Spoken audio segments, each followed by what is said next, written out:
रवी नामक एक रिक्षा चालक रात्रपाळीत काम करत असे।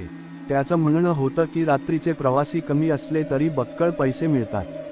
पण एका रात्री त्याच्या आयुष्यात असा काही अनुभव आला की त्याने कायमची रात्रपाळी सोडली। कथा: त्या रात्री घड्याळात दुपारचे 12:30 वाजत होते। रवीने स्वारगेटजवळ रिक्षा उभी केली होती। अचानक एक पांढऱ्या साडीतील स्त्री समोर आली। फारच शांत चेहरा, पण डोळे फार खोल गेलेले। बाणेरला जावं लागेल भाऊ, ती हळू आवाजात म्हणाली। रवीने मान हलवली आणि रिक्षा सुरू केली। वाटेत काही वेळ बोलणं झालं नाही।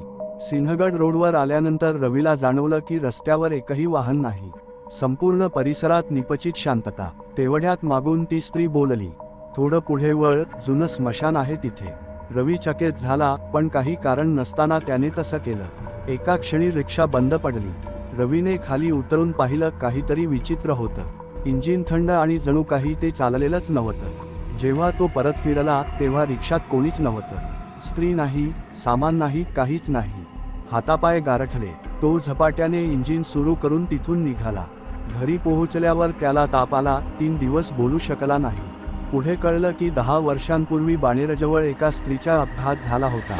तिचं शरीर ओळखून येण्याजोगं झालं आणि तिला सिंहगड रोडजवळ असलेल्या स्मशानात अग्निदान दिलं गेलं।